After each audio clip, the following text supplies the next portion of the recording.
I don't know what I'm doing. Just pressing buttons. I'm an amateur. Welcome to Hardly Focused. You can find us on Facebook at facebook.com/Hardly Focused Podcast. We're on Twitter at Focus Hardly. And one of my favorite shows, The West Wing, it kind of came back. It's on HBO Max. It's a new but not new episode of the show. They got almost the whole cast back together to record or to present this new episode, or a reimagining of a older episode of the series. I think it's from season 2 or season 3. The episode of The West Wing, it's called Hartsfield's Landing. And it's the episode is largely about a fictional town in New Hampshire that has a very small population, like 40 people or something like that. And they have been able to accurately predict the winner of every presidential election going back to, like, I think the Taft era. So the big premise of the episode is everyone waiting on Hartsfield's Landing to start casting their votes, because they also start voting at like 12:01 a.m. on election day. So that's part of the episode. The other part is about China, escalations between the U.S. and China, because Taiwan is getting ready to do their first ever free election. Dixville Notch is what they're referencing for New Hampshire. Oh, okay. It votes at literally at midnight. It's got like population of like 100 or something like that. Interesting. I did not know that. Yeah. The more you know. Thanks, Mike. The full name of the episode is that just came out on HBO Max is called A West Wing Special to Benefit When We All Vote, and it's done as a stage play. But it's Aaron Sorkin. It came back and set up the whole thing. He reunited, I think, almost every single actor who had a speaking part in that original episode. Got them, except for the secretary, right? Except for John Spencer, yeah, the chief of staff. Oh yeah, and the secretary, right? Oh yeah, Mrs. Landingham. Yeah. Well, I don't think she was on the show anymore at that point. Oh, so, okay, all right. Yeah. But John Spencer passed away in 2005 before The West Wing actually finished production of their last season. And slight spoilers, his real life death affected how the show was going to end. They had to go back and rewrite elements of it to factor in his passing. But Sterling K. Brown playing the role of Leo McGarry in this episode, and played it very well. And I'm very happy. Actor. What was that? Top-notch actor right there. K. Brown. Oh my God, yeah. I always forget that he's in Black Panther. Is he? Yes. Yeah, he's at the very beginning. Now Killmonger's dad. Aaron Sorkin has spoken of doing a West Wing revival, and it hasn't happened, but his dream is to have Sterling K. Brown play the president, if that ever were to happen. So the fact that we got an actual official West Wing reimagining, if you will, where Sterling K. Brown is involved is great. Laying the groundwork. Yeah, it's they even got the original composer for the show, did all the music. He was there, and he had like an orchestra behind him. It was really well done. It's the fact that they were able to transfer it into a stage play was really something. But the whole underlying message behind it is encouraging people to go out and vote, because it's such a big thing right now. With for a multitude of reasons. We got election day coming up very soon. COVID is really changed the whole landscape for voting. So early voting is a big deal now. Mail-in voting. I don't know if I mentioned it in the last episode, but I have officially voted. Yay! I had my mail-in ballot, and I sent it in, and I was petrified that it was going to get lost, but it was received according to the state. Jack Gill, fraud. He's frauding us. He's double voting. He can't do it. It's illegal. Legal. Tremendous. Illegitimate votes. Throw them out. Yep. So give it if you have HBO Max, give it a watch. Also, if you have Netflix, watch the original episode first so you're familiar with it. And then you can compare the two and see how well the entire cast was able to come back and recreate an episode 20 years later. But I think they really hit the nail on the head. It's cool that they were able to do that. And what better climate than to do it than right now. And you know what, Nate? I'm just the dumbest person alive, and I told you off air to remind you. Yeah, to stop talking about something because I want to keep your thoughts fresh in your head, so I could talk about the West Wing thing and tie it into that. And I've already forgotten. You just kind of went into it, huh? Yeah, I've already forgotten what it was. Well, I asked you a question, and forgive me if this is something I wasn't supposed to address here, but I asked you about something that you mentioned that happened on social media, and it was basically poking fun at the current political climate and how people are reacting to that.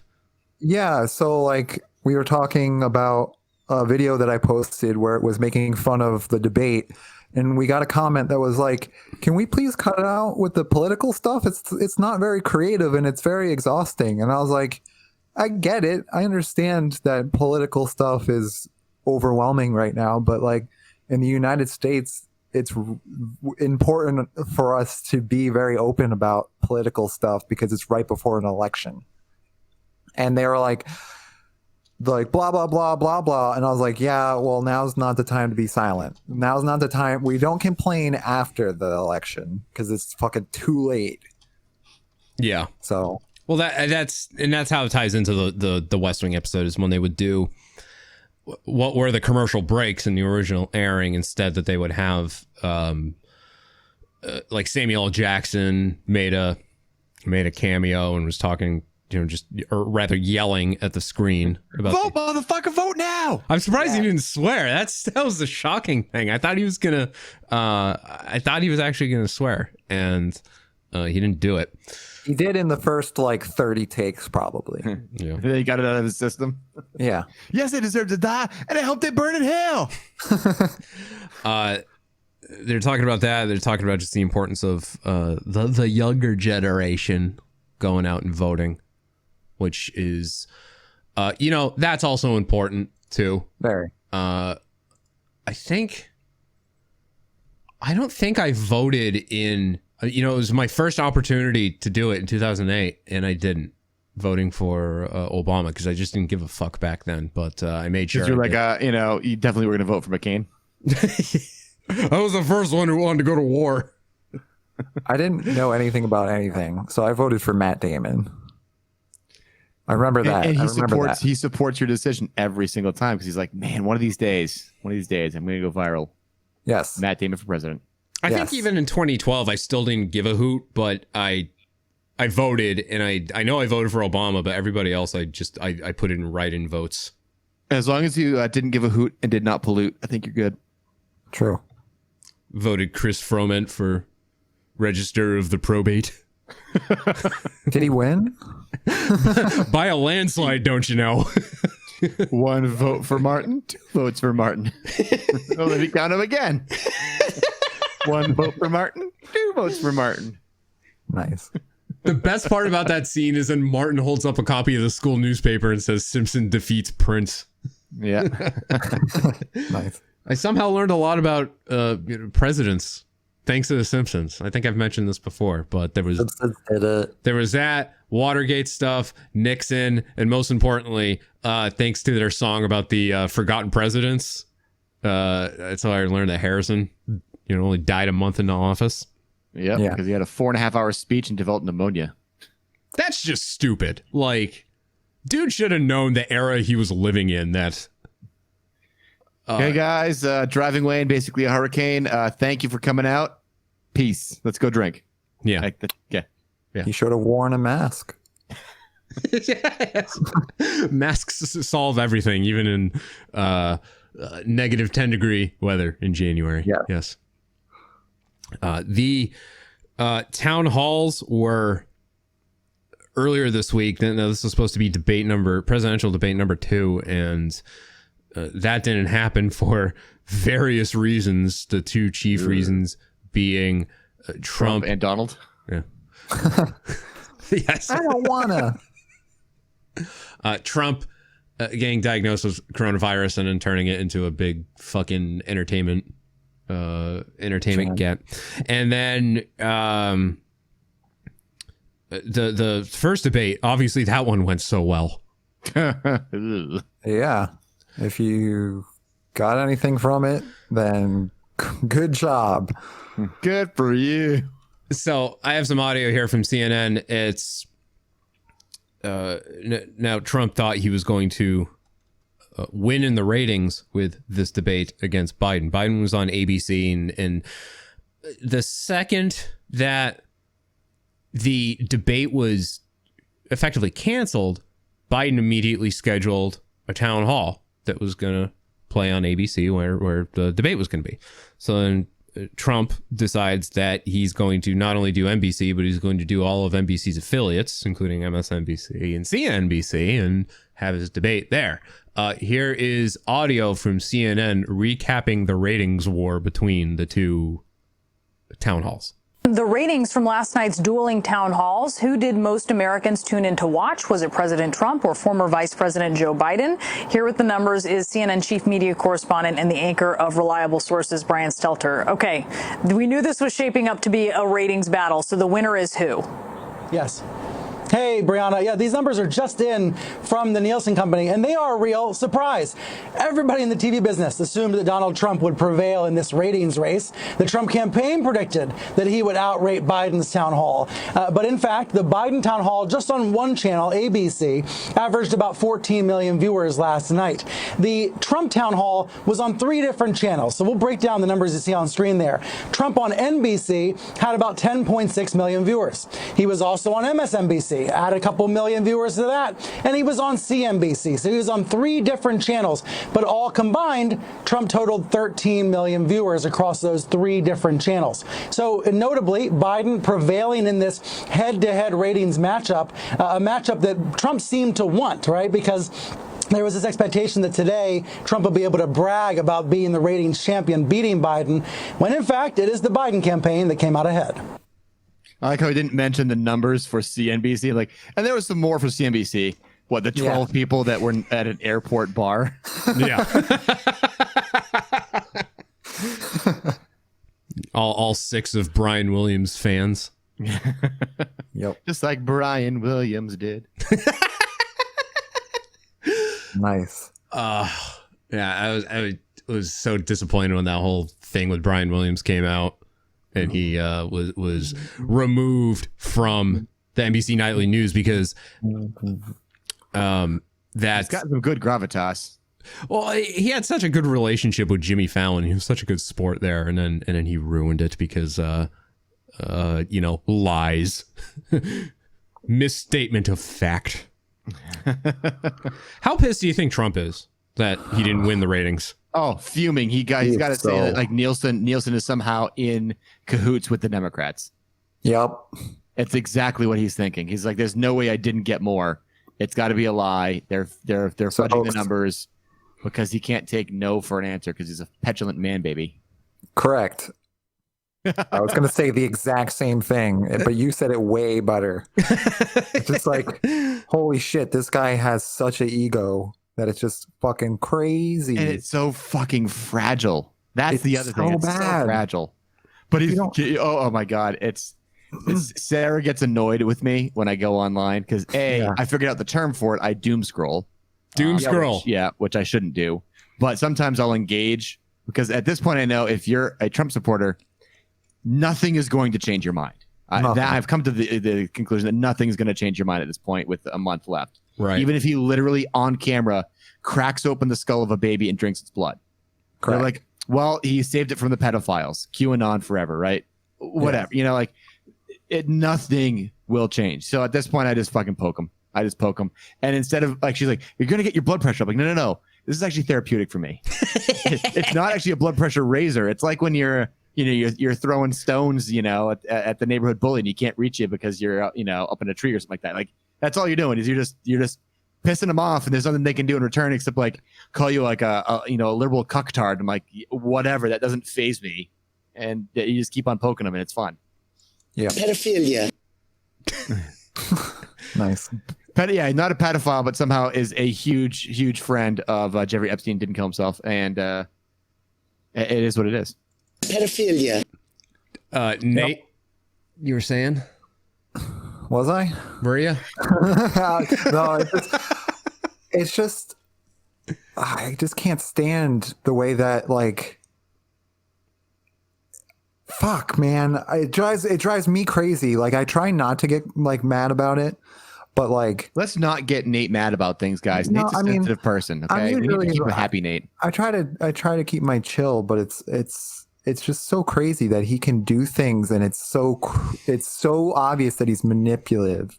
Yeah. Manipulative. Like, he went on like Twitter the other day and retweeted like an article that was like fake, that was posted by fake news, and everybody like, it was like yeah, like everyone's like, this is not real news, this is fake.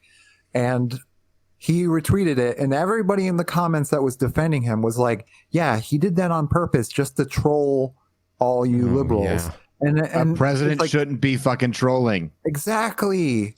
Like, why is that okay? Why is that a response? Like, why are people like, yeah, he's trolling? Not the job of the president to do that. Just really not appropriate for the president to do. If he was in fact trolling, which he's not. I don't think he was. I think he actually thought it was a real article. But that's just my opinion. Either way, he was either trolling or he thought it was real. Fucking somebody needs to take this guy's Twitter away. Every person that I know, and I agree with you. Yes, even and I think Mike, you were the one that pointed this out a few weeks ago. Is that even staunch Trump supporters will even say, "Get him off Twitter." Yeah, they're like, okay, well, he probably tweets a little bit too much. We should probably get him off there. But I support everything he does. You're like, okay, seriously, that's the one thing we can agree on is he's a fucking Twitter moron. Okay, all right, yeah, let's start there. We'll take it. We'll take it. Here is a clip from NBC News. It's they did a nice compilation of the highlights from both town halls, both Biden's and Trump's. And I will say, I didn't watch any of Trump's. I watched all of Biden's, and Biden, every single question that was asked, it took him about 20 minutes to answer every single one, and then concluded everyone with, "I'm sorry, did I answer your question?" Oh God. But he goes off he goes off on a hardly focused segue, right? But so, I mean, he was trying, but like he was doing the typical politician thing. But afterwards, he stayed behind after the event concluded because there were so many people he didn't get to. He actually made it a point to stay behind and answer every person's question. And they would cut to him, and they didn't have the audio, but they would just kind of like cut his B-roll footage of him, and he was still there and he was still talking to people. But yeah, I didn't watch any of Trump's. I'll play this audio in a second because I was going to say earlier, the people that I notice that I follow on social media or I see on social media who are vehemently defending everything that Trump is doing so far, they're all old people. They all feel the need to type in all caps. Yep. Did they all have kind of graying goatees with the sunglasses, close-up profile photo? Yeah, most do. Yeah. Oh, and they all. It's funny. It's funny. This is an institution that I never heard of until 2020. They all graduated from the School of Hard Knocks. Oh my God, that is a very popular school, and I got to say that they've got a really, really high graduation rate. Yeah. And freshly accredited for federal tuition reimbursement. Yeah. Fully supported by Trump University. The highly successful Trump University. Danny Tramp. Here's the audio from NBC News highlighting one specific part of a discussion between Savannah Guthrie and Donald Trump. I'm sure they'll ask you the white supremacy question. I denounce white supremacy. Okay. And frankly, you want to know something? I denounce Antifa, and I denounce these people on the left that are burning down our cities that are run by Democrats who don't know what they're doing. While we're denouncing, let me ask you about QAnon. I just don't know about QAnon. You do know. I don't know. No, I don't know. What I do hear about it is they are very strongly against pedophilia, and I agree with that. I mean, I do agree with that. And I agree with it. But there's not a satanic pedophile cult being run by. I know nothing you don't about know that? Okay. No, I don't know you that. Just this neither week, do you know that. Just this week, you retweeted to your 87 million followers a conspiracy theory that Joe Biden orchestrated to have SEAL Team 6, the Navy SEAL Team 6, killed to cover up the fake death of bin Laden. Now, why would you send a lie like that to your followers? You retweeted That was a retweet. That was an opinion of somebody, and that was a retweet. I'll put it out there. People can decide for themselves. I don't take a position. You're not like someone's crazy uncle. Your own FBI director says there is no evidence of widespread fraud. Well, then he's not doing a very good job. Classic. What a fucking idiot. That's what I was going to say when he said I had something to say. That's just classic him. When somebody doesn't like, if he doesn't like what somebody's doing, then they get fired. Yeah. Or they like disappear or something. Like that is so clear narcissist. Like he creates a little bubble around him, and if that bubble doesn't agree with him, they go. For the guys that live in the school of hard knocks, it's amazing the cognitive dissonance to actually not realize that the person you're adulating probably should have gotten the shit kicked out of him when he was young, so that he would be less of an asshole, and then he wouldn't be such a bad president and bad person. But they can't see the shit on their nose. Right. Yeah. I just imagine him in school, like if he took a test and he wrote down like 3 plus 3 is 8 and he got it wrong, he would come home and complain to his mommy and daddy, and then they would go talk to the teacher and pay 50 grand to fix the test. Yeah. Anyway, that's just me, like just you're not wrong. I don't think you're wrong. And also it's very clear just from that admission right there that Trump just blindly retweets things. He absolutely does. Which is actually worse than him reading it and retweeting it. Yeah. Or better. Did you see there was a woman that was sitting behind Trump? If you saw the town hall, she was to his right, and she had a red face mask on, and she was in a very animated fashion nodding and like just nodding in agreement to every single word that came out of his mouth.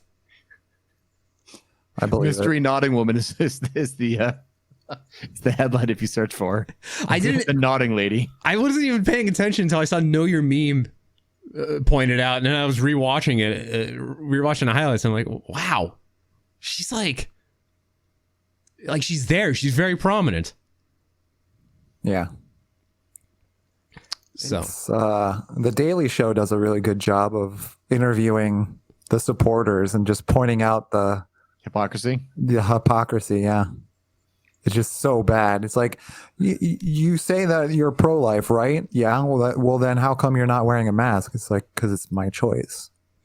Oh, wow. Oh, and it's pointed out to them that obviously, and then they still can't connect dots A to B. No, they can't. And it's just like, holy shit, it's like right in front of you. Wearing a mask is a violation of my constitutional rights. Yep. Well, it doesn't matter because we're going to get a constitutional originalist in the Supreme Court. So therefore, you won't have any rights anymore because you're a woman and you're black and or Native American and you're not a landowner. So go fuck yourself. Yep. And we definitely won't be able to protest because that's apparently not a thing that she is aware of. Yeah. And I'm like, I honestly, don't have it memorized, but apparently if I wanted to become a citizen of the United States, you have to know that in part of your citizenship test, you have to know all 5 of those. So if a fucking, Guatemalan, it's coming up that doesn't speak English has to know that, maybe the SCOTUS should know that too. Possibly. It might be a good. Maybe. But what am I? I'm an asshole? I'm an asshole. Yeah, you're just an asshole. Yeah. Can you go back a little bit, Mike? Can you define what doom scrolling is? Doom scrolling is callback. Doom scrolling is when you're like on Facebook or any social media platform and you know that it's just going to be fucking shit news. And because that's all everything is. It's not even just necessarily, Trump specific. It's like COVID and all this other shit is going bad in the world. Yep. And you just can't stop yourself. You're like, it's not making me feel better doing this. I don't feel better seeing more of this news, but I can't stop. There's another article about this. I need to read this article, how everything's turning to shit. How, baby boomers had 21%, net worth, and millennials have 7%. And now, Gen Z is going to have 3% based on their same, time frame of timeline. And you're like, oh my God, everything's bad, but I need to keep reading. Yeah. I mean, it's better than getting addicted to meth, but not by much. It's very close. I mean, that's pretty much Twitter. That's why I find Twitter is anytime I go on Twitter, it's just there. It's either angry stuff about sports or politics. Angry stuff about. Yeah. Well, it does play like a really harsh role on your health. I did a test just to see. I was like, I'm going to take a week off of social media just to see what happens. The next day, I felt great. I was just like, I wasn't waking up and immediately getting angry, which apparently is really bad for your health. And I was like going outside and I was like, wow, these flowers are real beautiful for some reason. They're more beautiful than they've ever been. Just look at the flowers. Were you not suffering from withdrawals? You didn't get the shakes? I thought about it, but I was like, you know what? Like, I'm just going to enjoy it. But of course, like now I'm back and I'm like back to scrolling and looking for all the stuff. But I do want to say before I forget, and it's probably not relevant at all to what we were talking about. Well, it could be, I guess, if I do something magic with my words. I want to point out that right now it looks like Donald Trump is getting his ass handed to him. But I want to remind everybody that mostly Democrats are early voting and Republicans aren't. Yeah. So I just want everybody to be aware that don't be surprised or complacent. Yeah. Yes, it's going to look like Donald Trump is doomed right now because most of it's blue. Just because Republicans haven't voted yet, which is another thing we have to think about because they're all going to vote in person probably, which sounds really healthy. So as they cough on the pens and the ballots and all that. Yeah. Fuck, we'll have to see what happens in terms of our numbers and COVID numbers and voting numbers. It's going to be a fucking shit show. But I wanted everybody to get a heads up that don't get too fucking ahead of yourself. We'll see. I think everybody's saying that. I think everybody's like, hey, we were complacent in 2016 and we're like, Hillary's an actual politician and Trump's a fucking retard. We got this in the bag, and a lot of people were like, yeah, whatever. I'm going to vote for my third party candidate because it's not going to matter. And I think everybody now, especially after even the midterms, they're like, no, do not fuck this up for the rest of us. You fucking vote now. All right? Yeah. So. And can you guys, I don't know if you guys are well read on this, but I definitely am not. So I heard somebody say, you don't have to vote for the two of them. But I feel like you do. I feel like you have to vote for the one that you like more or hate less. Because if you vote, I feel like if you vote third party, then it's automatically going towards Trump. It depends on your state. True. It's just yeah. I mean, obviously, it's like Michigan, those 10,000 votes with the third party candidate. Fuck, the Michigan's over.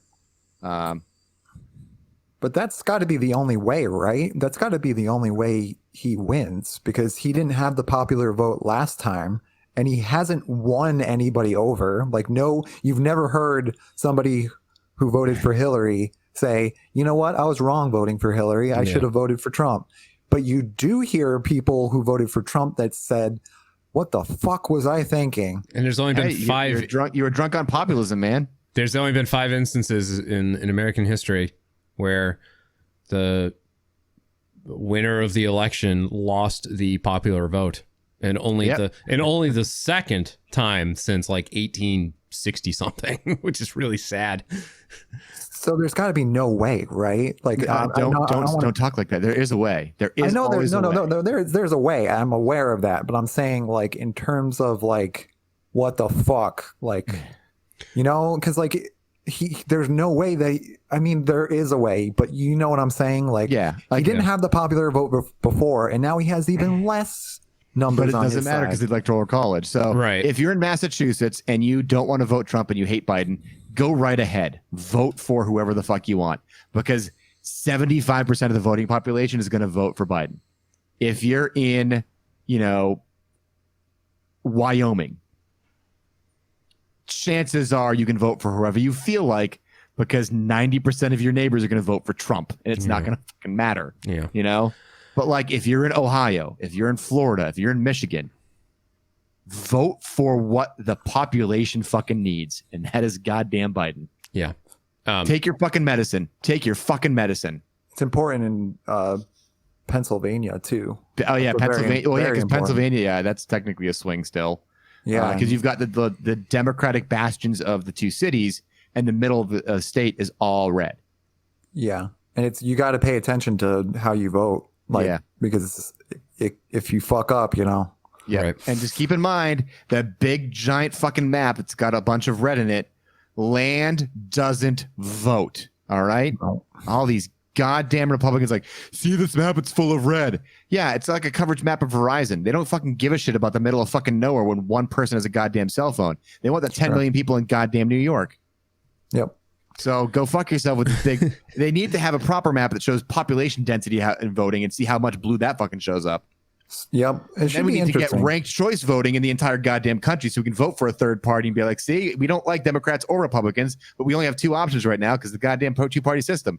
Go fuck yourself. I want Vermin Supreme and I want my goddamn pony. Okay, so it's worth mentioning that now this election, the turnout, like, you know, the prediction, the turnout's going to be just fucking ridiculous. But which it should be every fucking time, but we have such shitty voter turnout compared to every other developed country that has democracies. But look at when we had the midterms a couple of years ago, when we were the whole point of doing that was to have the House be blue. Yeah.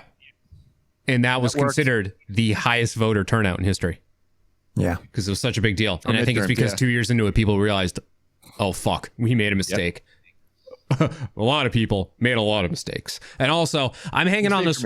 I'm hanging on this website like my father hangs on religion. It's called 270towin.com. 270towin.com. And now it's just a prediction, but it's a map, and it goes by different sources, including Politico, Inside Elections, Sabato's Crystal Ball. And you can also make your own map to see what the outcome is, but it's basically predicting who is going to win based on electoral college votes. And as of right now, and it's pretty much almost the same. I think Politico is the one that's like where it's very close, where it's a toss up. And that's the other thing too. It's also factoring in that a lot of the swing states, especially, are still toss ups. But for the most part, Biden leads in almost every category, every 2020 category, every 2020